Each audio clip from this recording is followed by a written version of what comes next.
Hello, everybody, and welcome to Meet the Business. I am your host. I'm Henry Stevens. Everybody, how do you do? And joining me today is Elizabeth from Bit Spicy. Elizabeth, how are you? Very well, thank you, Henry. Thank you so much for joining us today. Not at all.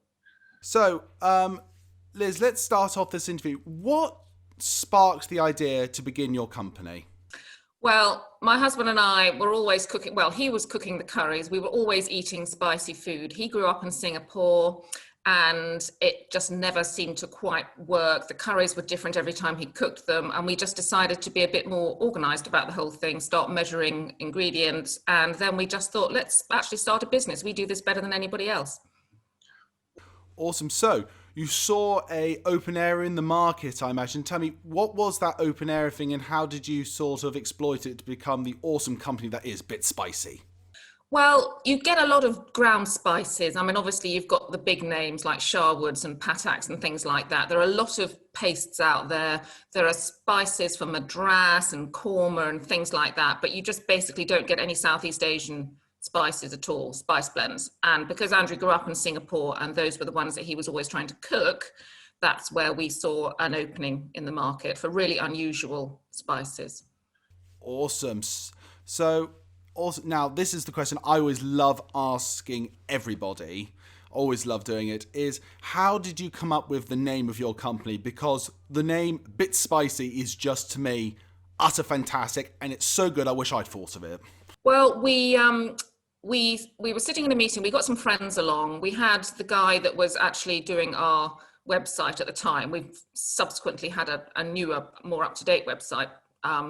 But we were just sitting around talking about names, and there's an awful lot of spicy names that somebody else has already taken. Spice Entice, for example, Spice Kitchen, Go Spice. There are lots of spice names. And then we were just talking about how we could just make ourselves stand out. And somebody just said, what about, well, everybody goes, oh, that's a bit spicy. And we thought, yeah, that's a really good name for a company because literally we say it ourselves. Oh, that is a bit spicy. And then my mother said, oh, it sounds a bit like a lingerie company. And we thought we've got to go for that name. So in discussing imagery and company identity, how did you start off sort of doing that? Was it like a natural progression moving from one thing to the other? Or was it starting something and then actually realizing, no, this is better moving forward? How did that sort of evolve? Well, I have to say, everything we've done has been very organic. We started off by needing a logo. So we liked the shape of a habanero. So that's what we went for.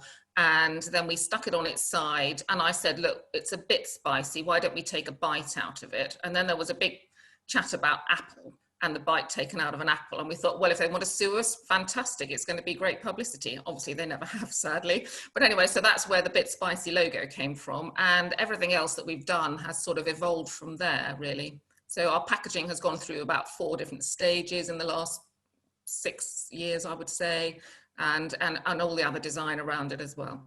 So how did you create, as you say, more in detail about, create the identity of your company with all of this put together? We didn't really go about trying to create an identity. We just had our spice blends and we had our logo and our name, and we'd go to a lot of events and people would come up and say, oh, I love your packaging. I love your logo. I love the name of your company. And then they would just sort of buy spices. So that was the main way we used to promote the company, was actually just going to events and letting people taste the product. So everything has been extremely sort of organic and, just that's how everything's progressed. So when you're obviously starting a company, and it came to such paying things as like legal fees and issues like that, how did that sort of roll out for you, and how did you sort of go through that process? Well, we didn't have any legal fees. We literally just set the company up. I mean, my husband and I, we're both qualified accountants, so nothing phases us in that respect. And we knew that you can just set up a company literally by going online and paying 50 quid. And you've got a company and you get articles of association, you get the company number, you get everything like that. We also knew we had to register for VAT and things like that early on, so that because we're selling a food product, an ingredient, there's no VAT on sales, but there was going to be VAT on purchases. So we didn't actually need any legal advice at all. And we've always been able to do the accountancy side of things ourselves. So when it comes to the modern day market, did you want more of a digital presence first or a more real life presence first when it came to advertising the company? Well, first of all, the first thing we did, we tried advertising in a couple of sort of local magazines and things like that. But the main marketing exercise we did was starting to go to gift fairs and food fairs. Since then, and especially this year, which has obviously just been a nightmare for most people, we've relied heavily on the digital marketing side of things. So we've actually got somebody on our team now who is doing most of our Instagram posts. I mean, we still do stuff ourselves, but we've got somebody sort of coordinating our social media for us now. And that is having a big impact on online sales, because obviously this year we're only doing online sales. Normally we would go to events, but they've all been cancelled. So it's made a real difference to us. Initially starting off, I think we did spend quite a lot of money on sort of paper sales, as it were, advertising, but it actually just didn't bring anything in. You've really got to spend a lot of money on that. And digital sales for a small company like ours actually works much better because people are interested in the people and the product far more. So how did your customers sort of find you, and how did you become aware yourself of what your clientele was? Well, we used to go to events. So in the early days, and we're going back sort of 6 or 7 years, we had very few online sales. We did set the business up to be an online business. It's light packaging, it's very easy to send out. So that was always the raison d'etre of the company. But then we very rapidly realized that if we went to events, for the first event we went to was a local Christmas market. We did fantastically well. We were like the new kids on the block. Everybody wanted to buy our stuff. It was great. It's through doing that, people then came and bought online, gave it as gifts. Other people came and bought online. And that's still probably the best way that we have of promoting our business. Sadly, not this year, though. So overall, how much of you say your marketing goes on digital now, and how much would go on physical marketing? It's all digital.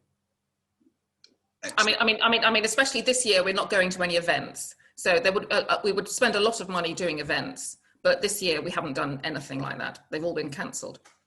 So when it comes to obviously marketing your company, starting up marketing, could you give our viewers any advice or any tips you got on the way, or anything you'd like to pass on to anyone who's starting up?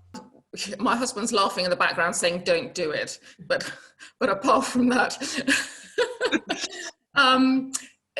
I think you do need to set up all the things that sound a bit tedious to begin with, like Twitter and Instagram and a business Facebook page. They actually do work. Twitter less so for us as a business. Facebook and Instagram definitely work. And I feel it's not, you will get bombarded at the beginning by people like Condé Nast trying to get you to do their Christmas page of stocking fillers and wholesale food magazines, things like that. It actually just doesn't work, because the people reading those things, they may come and buy separately online and things like that, but it just made absolutely no difference to us whatsoever in the early days. It was a complete waste of time, effort, and money.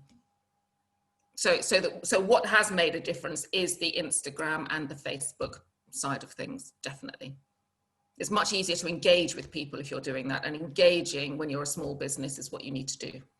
So Liz, earlier on, you just talked about, events that you went to and go to.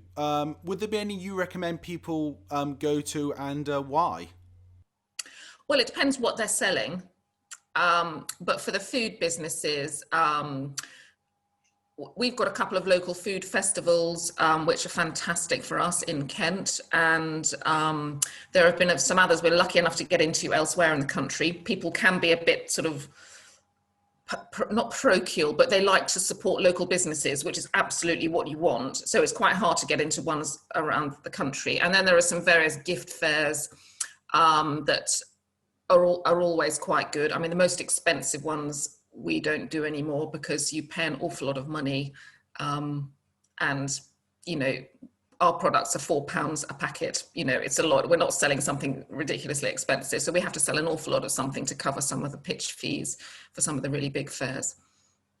So I think anybody starting out, they just need to look around, not necessarily farmers markets, but look and see what local events, sort of high-end gift fairs in their local environment. So for example, are you in Richmond? Yeah, we're in Richmond, North Yorkshire. Yes, so for example, Harrogate and York both do great gift fairs. We've done several up there. Awesome. So, looking back from the beginning of your company up to now, can you tell everyone about maybe some of the sort of trials and tribulations that has gone in the history of your company and how you've overcome them?